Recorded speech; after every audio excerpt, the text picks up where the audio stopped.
Okay, how's it going? Game of Thrones, baby! Seasons 5 and 6. Alright, whatever. I'm gonna try to review it. It's a bit stupid because it's been like a month or something since I saw it.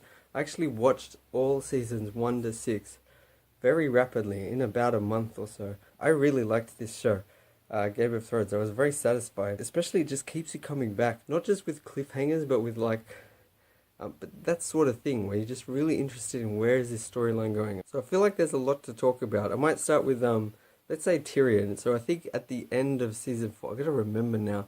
I think he was Joffrey was killed. I was got to be spoiling all of this, all of it up to season 6, by the way. And then Tyrion was accused, and Sansa was taken off with Peter Baelish to try to help. Um, it's funny how that guy was just shot with arrows. Like that's pretty bad. I mean, maybe around then, that's when I thought, right, okay, Peter Baelish is not the nicest person. Up to then, I thought he was kind of good in a way, just sort of self-interested and, but not really evil. At that point, I was like, this guy is dodgy, but maybe there were hints earlier, like he sort of betrayed Ned Stark. But anyway, so Tyrion's been kidnapped. What's so hilarious is how many kidnappings there are in this TV show, or how many prisoners. Sean Bean was a prisoner for a bit.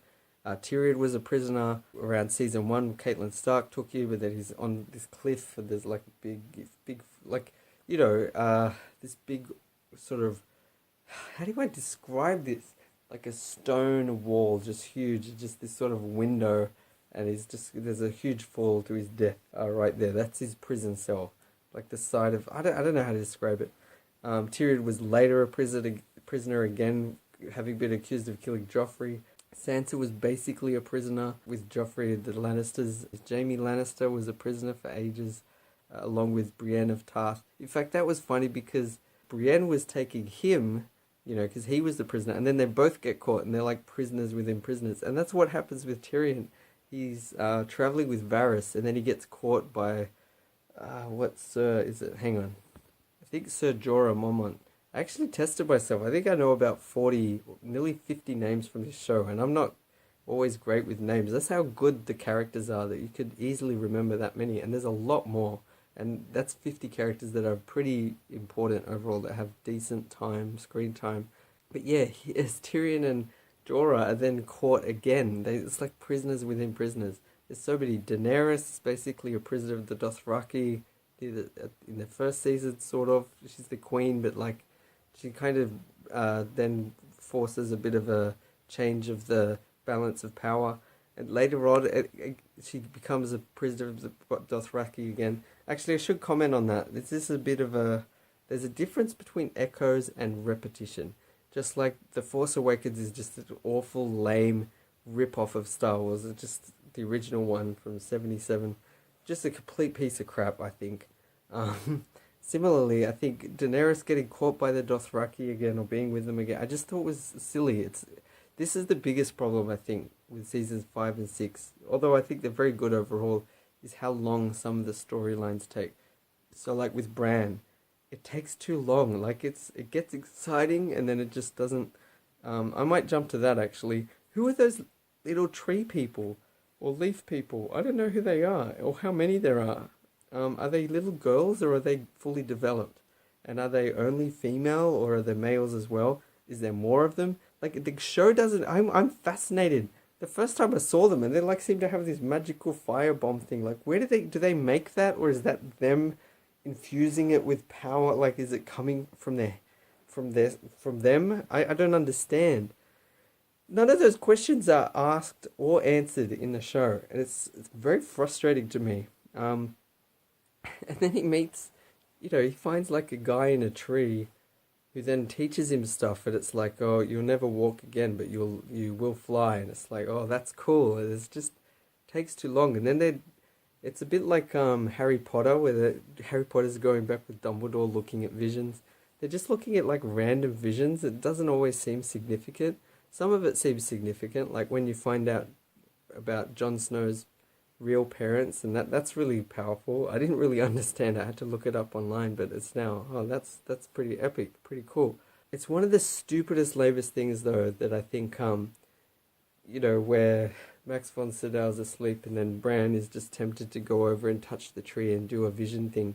Like, it's so lame. Like, and then he gets touched by the White Walker, and somehow that creates a real mark on his hand.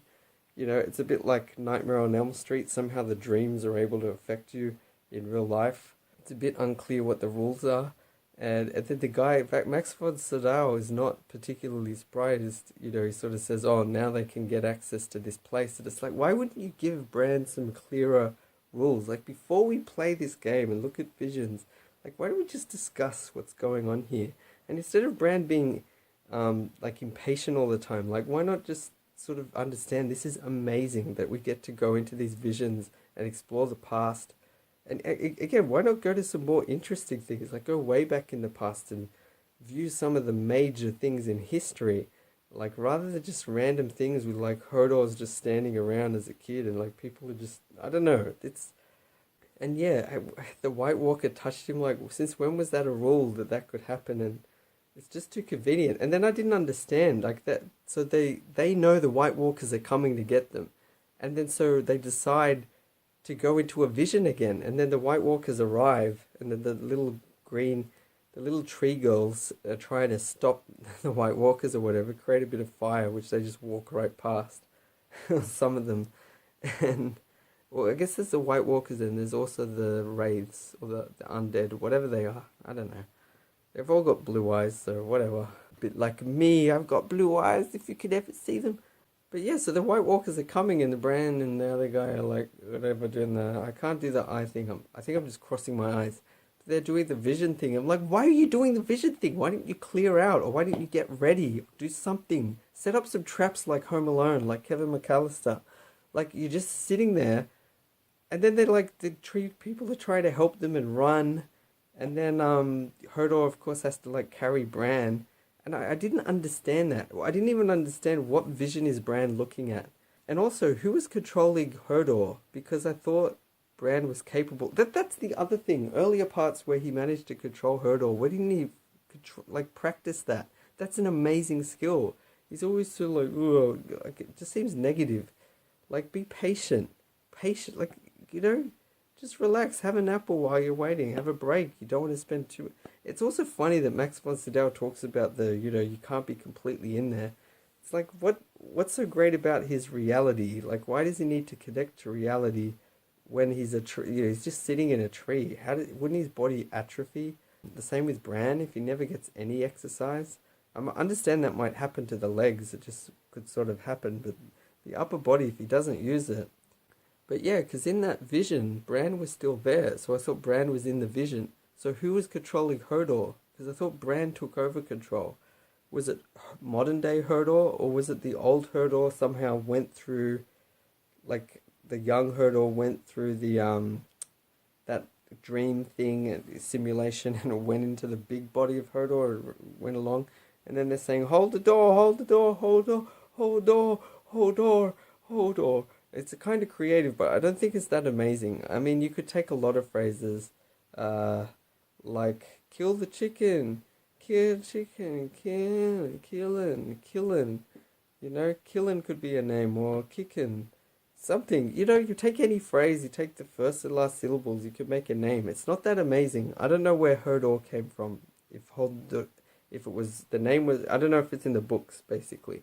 But anyway, it's kind of creative, but still, like, why did it make the young Hodor go have a vision? Like, what was going on? I don't understand. Why was Bran just standing there in the vision? Like, come out of that vision, wake up, take control of Hodor, take him there, and then why did I could understand Hodor died, but then yeah, just it's weird that for the rest, like, I don't know. I feel it gets too much credit as being this crazy, interesting twist. It's like, it's weird. I didn't get it. It doesn't make sense. I'm not convinced it holds up.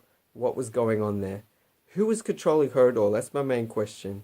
And just because the Hodor dies later, like, how did that somehow go back and affect the young Hodor? I'm not getting it. Anyway, okay, so that's Bran. Just frustrating. It gets to the tree and you just feel like he's got to lead somewhere, and it just seems to go through some of the same things again and again. That fight scene with Sean Bean and the other guys was really cool. Actually, I've seen a lightsaber version that I thought was awesome. with music from the prequels. Very cool. Let's move on to Daenerys. Her story is so stupid. Just takes forever. 6 seasons of stuff could have be done in one season. But of course, she's in the middle of nowhere. She's just free slaves, and then there's problems. And then finally, she's sailing for Westeros at the end of these 6 seasons. She has dragons right at the end of season 1. And then for 5 seasons, she's kind of using them, kind of they're just in the background.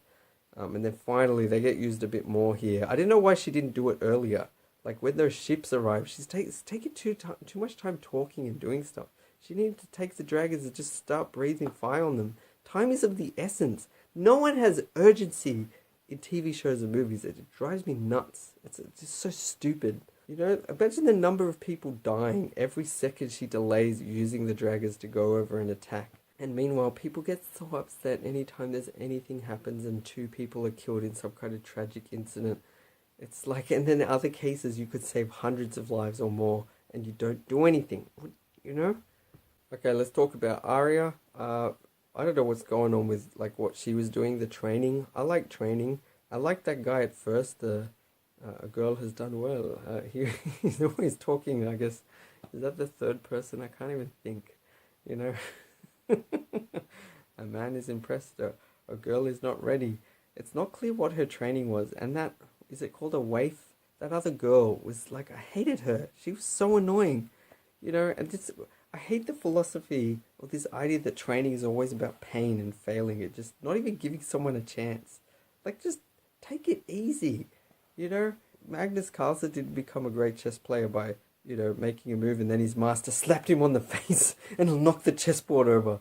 Like, every time. That doesn't help. He did it by playing heaps of games, playing tactics.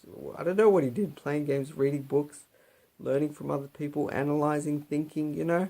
It's from lots of practice. By all means, practice. You don't have to, like, hit someone on the...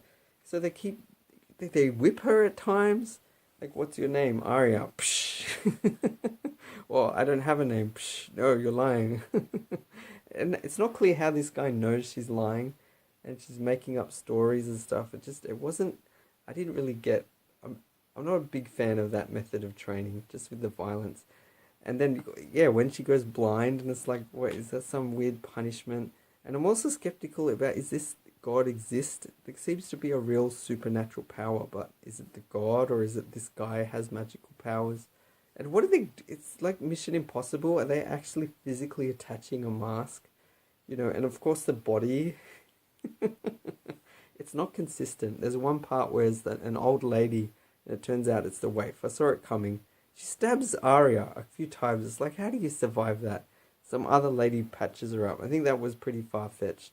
I did kind of like that Arya led the waif into this area with the candle, and you think, oh, this is not looking good. But then it's weird. She cuts the candle to put it out. I'm not sure that works that way, but then I guess because it's dark, then Arya has the advantage and can beat the waif. But again, I don't know why she had to be blind for all that time. And it's impossible. You can't fight blind. No one can juggle blind. I mean, I don't know. I'm impressed by what could be done by human beings and what could be done blind. Maybe it's possible. But I'm just kind of skeptical. And why did the waif have to be so angry and aggressive? And why did the waif have to kill Arya? And did the man want to kill Arya? Or was this like part of a test? I don't know. And then Arya leaves, thank God. But it's just like... It's messed up. And what was with all the dead bodies that they were like cleaning? Like people just go there and just die. Like I didn't understand what was going on. And there was other weird parts where like they'd keep taking faces off and it's like, who is it? You know, is it Arya? It could be Arya. And it's like, it's not clear to me what's going on. The other thing, like if you compare it to Yoda teaching Luke in The Empire Strikes Back. Again, I keep referencing Star Wars movies, but they're so good. That I feel like you can really get some of that philosophy, some of that concept of size doesn't matter and, you know, do or do not, there is no try. You must, I mean, this is advice in chess as well, that you must impose your will. Don't give in to what your opponent's trying to do. Don't just answer their threats. Don't be passive. You have to just make things happen for yourself. My point being, you could sort of learn from what Yoda says. There's wisdom to it, I think. But with all the stuff with Arya, I don't think you can learn anything. There's maybe one or two interesting, wise things the guy says, but not that much. So maybe just what happens with Sansa is terrible, with Ramsay Bolton, like, ugh. Could have seen that coming a mile off. As some people pointed out, it's like Joffrey's really bad, and then finally Joffrey's dead, and then basically replaced by, or already replaced by, Ramsay Bolton, who's just as bad. It kills his father. That's pretty terrible. Although I guess you're generally not going to like the father anyway. I think it's Roose Bolton. But yeah, again, I really liked Theon. I really liked that actor. I didn't realize Alfie Allen, he's the brother of Lily Allen, the singer. I didn't know that. It's crazy. But just in his eyes, that, and of course what he's been through is terrible. But I liked seeing it. It kind of lets him finally redeem himself a bit, or not so much redeem, but come back to life. He's no longer Reek. He finally gets to become Theon. With the part where this other girl, who's like I don't know if it's Ramsay Bolton's sister or something, they sleep together. She's got these like bright blue eyes and just so seems like a nice person. If you saw her, she seems nice, but she's just kind of evil as well. And when she's got the bow and arrow pointed at them, and when Theon just knocks her off, that was so good. And to see her awkwardly spin and then hit the ground very violently, that was so good. I loved that moment.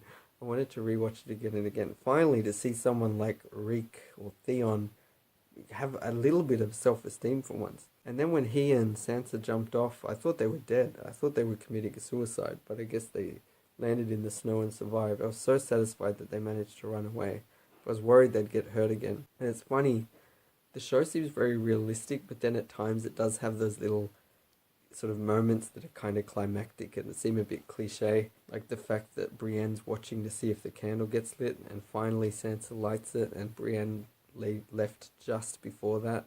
It seems a bit convenient. But then the fact that, yeah, Brienne saves them and they kind of reunite, that was really good. And then Sansa, I guess, has to kind of apologize because, she had the chance to go with Brienne. And then Peter Baelish comes and apologizes, says he didn't realize it, a bit skeptical. But I thought it was nice when Theon got to sort of reunite with Yara. But again, there's still this pain, his private parts have been chopped off. That's just like brutal. I mean, I'm sure there's worse things, and life goes on. No matter what happens in this person's life, you got to go on and find what matters to you, what's important, and do those things. But I do sense Yara cares about him, and then his father's such a jerk. But then I guess Euron Greyjoy kills him or something. This is another thing where it feels like there's some plot things that don't properly develop. There's hints of them, but then they never arrive anywhere, so that could be a little annoying. Again, it's exciting. You invest time because you're like, where is it going to lead? I'm interested to see how will they deal with it, but you don't always get to see the payoff. And yeah, I'm not sure where this Euron Greyjoy is going to go. That was so stupid though, that there was a serious contest between voting for Yara, who's been there the whole time, but she's a woman, and then Theon backs her up because Theon's probably the main one that's actually got a claim to the throne. And then there's Euron, who, I think that's his name. I better be getting it right. I don't know how to say it. Who killed Balon, openly admits it, and, justifies it as, he was taking things the wrong way. Like, why would you trust him? It's insane that they want to go with him. Anyway, and then he just stupidly lets Yara and Theon just escape, like an idiot. And they take all the ships, or most of the ships. And he's like, oh yeah, we'll just build a bunch more.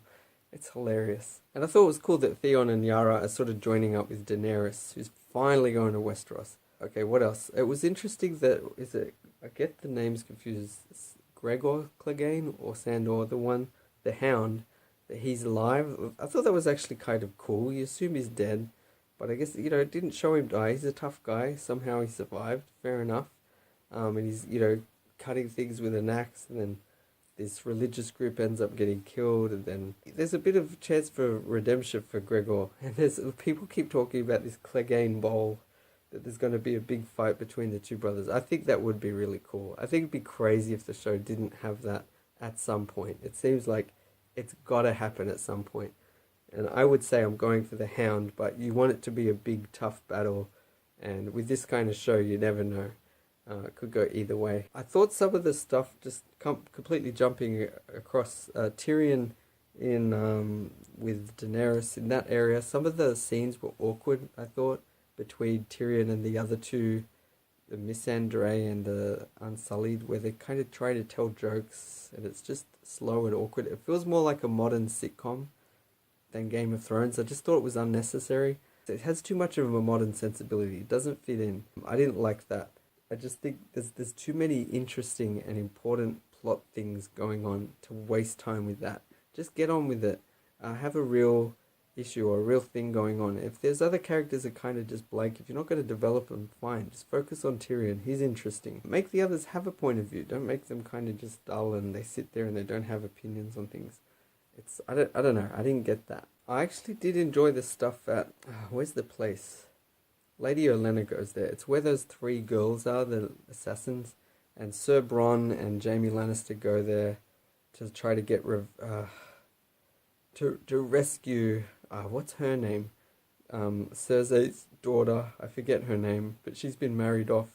I forget the place. What's the place called? Yeah, so I actually enjoyed some of that, and then the way Jaime finally rescues the girl, and then she gets a kiss on the lips, and as soon as she got sick, I was like, oh god, that kiss, oh no. And then the woman wipes off and takes the antidote. Oh man, that was brutal. There's so many brutal parts in the show. Yeah, so I actually liked that part, but then it seems to be forgotten. I would have thought Jaime Lannister would go straight back and kill that lady. Like, come on, she just killed your daughter. I mean, that's insane. Okay, quickly, let's talk about the North a bit. Stannis, oh my god, what he does to his daughter is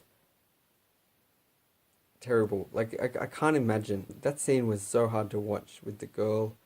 She says she wants to help her dad. She doesn't know what she's getting into. He's like, you don't know. She's like, yeah, I want to help. And the fact that they actually do it, that was so heavy, so brutal. But it's good TV. It's good fiction. Just exploring those kinds of ideas.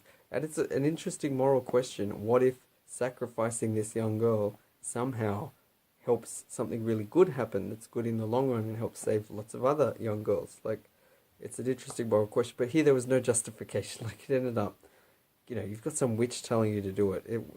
And it ended up failing. And I can understand how awful that Red Witch lady feels. I forget her name again. Melisandre or something. Like, it's terrible. And then the mother commits suicide by hanging herself. Or some people hang her. One or the other. Actually, maybe she is hung by other people. I'm not sure. And then, half of the army leaves Stannis. And also, a lot of his stuff gets burned by Ramsay Bolton in like this quick little attack. And then he still stubbornly goes on to fight. And you just see his army, half of it sort of falls back, half of it goes forward. And it's a massacre. And Stannis somehow survives, and then Brienne finds him, and that's one of those little moments of justice where you feel like, yes, finally, one of the characters gets to kill someone that they should have at some point.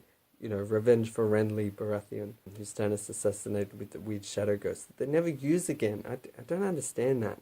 Episode 9 of season 6, the second last episode was epic. The Battle of the Bastards, Jon Snow versus Ramsay Bolton. Or Ramsay Snow, who becomes Ramsay Bolton. I thought that was awesome. Really well done. Like, the kind of thing you see in a movie. I liked a lot of the techniques they were using. They had these shields, and they'd use a spike, and then they'd move up and use the spike. And they had the huge piles of dead bodies. What Ramsay did to try to mess around with Jon, with his brother, is so awful. Like, he could have done a lot worse, considering the things he's done. The fact that their emblem thing is like a flayed man, a man upside down on an X sign with his skin ripped off, potentially while he's alive. Like, that's the sort of thing they do. They show the results of it afterwards. They don't show any of that happening in the show. Yeah, the fact that he takes Rickon, still alive, lets him free and says, yep, you can go back to your brother, to your army, to that army, and then, just starts shooting arrows at him. And again, as people pointed out, Rickon should have run diagonally. You got to zigzag or be a bit haphazard. He went in a straight line. That's you asking to get hit by an arrow. But anyway, or maybe even try to look back and dodge to the side. I don't know, but that's not the point. It's drama, and it's for the effect it has on Jon Snow. And I thought Jon Snow was dead. The fact that he came back to, by the way, the end of season 5. Yeah, that was, I did not see him getting killed. fuck Ollie, right? I'm very much with that. Oh, Uncle Ben's still alive. Come see. And then just the traitor.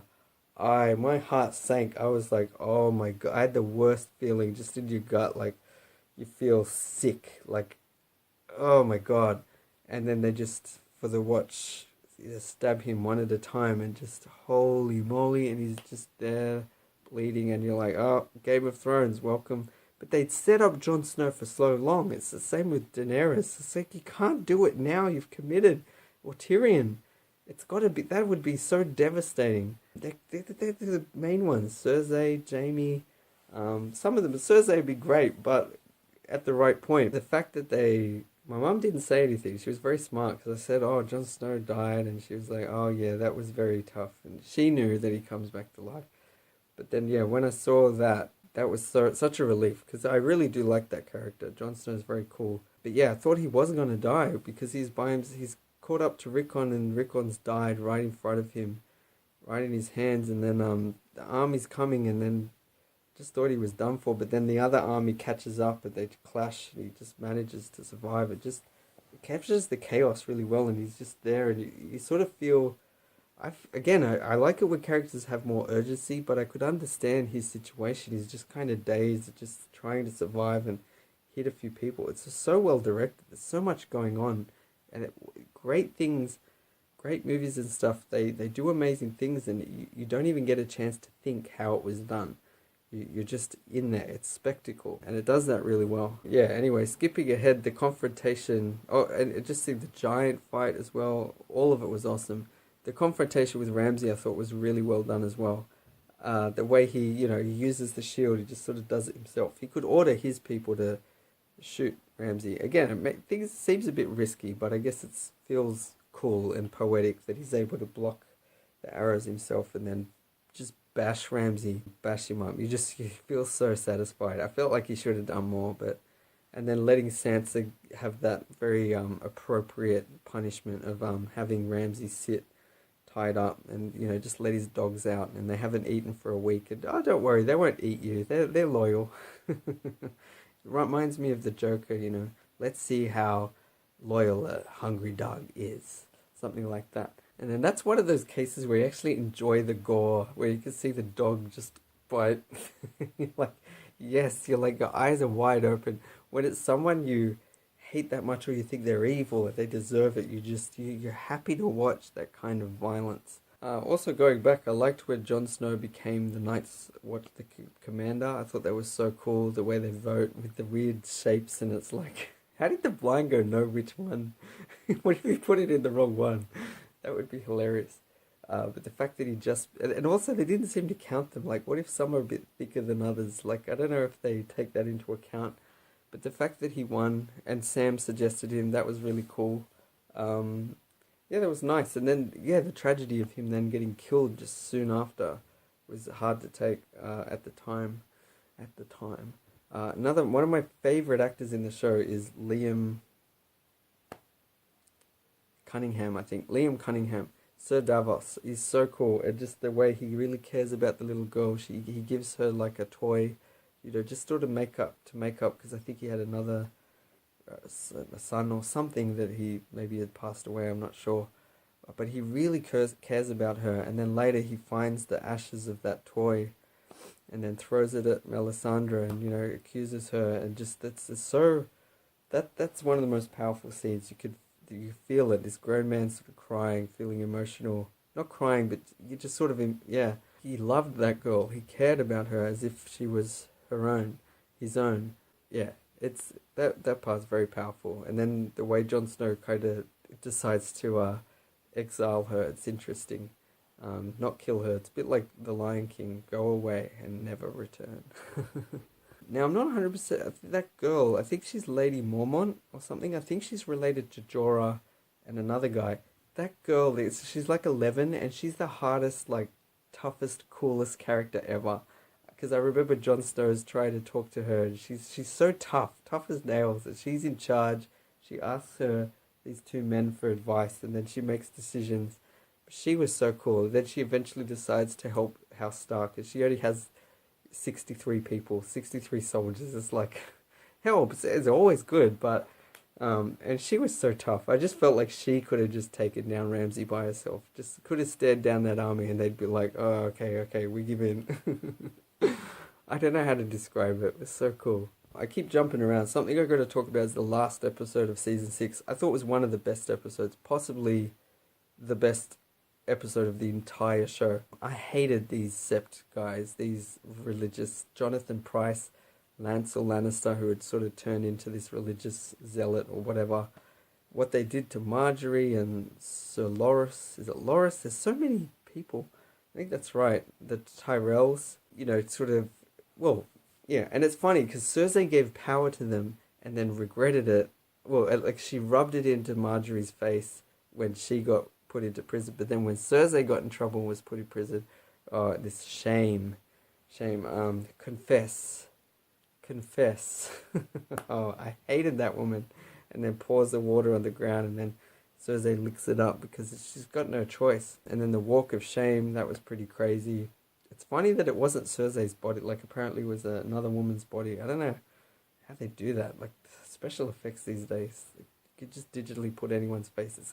It's crazy. Like I wonder why there aren't more cases of like famous presidents and celebrities getting in trouble for things because someone photoshopped it. It just seems too easy to fake things these days. But anyway, not to give anyone ideas. But yeah, it was kind of funny. Like the guy who says, "Hey, look at my dick," and then later Cersei gets him killed. Just she gets the ultimate revenge. Once she gets out after that walk of shame, I actually kind of liked her then because I hate that religious stuff. Just this absolutist sort of God said this and therefore you must have the punishment. So the what she does blowing up, oh, that was so good. Once I realized, and it was epic. It's cool. It's exciting. The fact that she had that all that greed stuff. I forget what it's called. Special fire, explosive stuff that glows green. And Lancel Lannister finds it and there's the candle and just like she's timed it. And then Marjorie just realizes, it reminds me of like a gangster movie or something, with one of those backstabbings where it's like at the last second you realize, oh crap, this is an ambush, this is a trap. It's so cool. A bit like Sonny in The Godfather when he stops at the the toll place and they end up just machine gunning him to death. Like that's brutal. I'm sure there's other examples where this sort of thing happens. But yeah, Marjorie's like, wait, if Cersei didn't come, she didn't come for a reason. She wouldn't face the consequences of that. She's got something planned. And then just, lads will try to stop it. And I was like, I didn't know. I thought he might stop it. The show keeps you in such good suspense about things. And then there's just, and I felt bad for Marjorie. I wanted her to escape. I thought she was just going to run out and be safe. But they don't let her go. And yeah, so she's dead. Loras, their father, or whatever. Jonathan Pryce, good riddance. I mean, good actor, but like I hate the character. Hate that guy.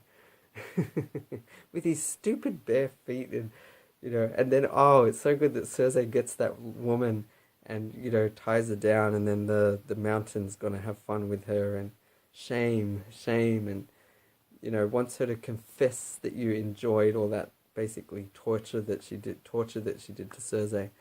Oh man, I enjoyed that. Although I don't envy her position. I feel a little bit bad for what could happen to her. It's probably not going to be fun. I thought it was great that Arya got to kill what is his name? It's not Greyjoy, it's the other weird guy. He's the old ugly kind of, he's in Harry Potter as well. That bothers me when the same actors in different like franchises a bit. It can be confusing. Or feels like typecasting. But anyway, that was so good. He was the one that betrayed Robb Stark, which feels so ancient. I remember I really liked Robb Stark. I thought he's going to be the one. He's going to kill Joffrey. The good guys are going to win. They got a chance. Yeah, I thought it was so powerful when Jon Snow, they started saying the King in the North, and I was like, practically cheering, or I don't know if I said it out loud, but like you get into it. That was so cool. Again, it's like the show's very good at making you care about these people. You really care about the Starks. Like Sean Bean was killed, and then it's been ages, and then Robb Stark and Catelyn Stark. That was brutal and unexpected, and the wife and the unborn baby. I don't know, if you're pro-abortion, you might not have minded that part so much. It's just an abortion. It's kind of funny. Like if you think about it, like if you it's kind of funny that if a woman gets an abortion, that's fine. But if someone gets the abortion for her, that's like, that would be, I think most people would consider that a crime. It's just interesting. Also, in that last episode, the number of people that die, the way Tommen just jumps out of the window, and I do feel kind of sorry for him, the situation, because I think, I'm not sure about Marjorie. She was dodgy. I think she was playing games, but, you know, she wanted power. She wanted to be the queen, but I don't think she was evil. She wasn't mean, just selfish, cared about herself, but that's logical, much like Cersei. So I think Marjorie grew on me because I think I realized she is kind of nice. She's not a bad person. So I think she did care about Tommen, but it wasn't like love. It was like she just got in for the power. But yeah, I guess Tommen was taken advantage of, and then just his mother betraying him, and maybe he really believed in the religion. I can understand that. And then yeah, just committing suicide, and then Cersei becoming queen though. I'm excited about that. And then Jaime coming back, and I don't know. People have been suggesting that Jaime will kill her. That wouldn't surprise me.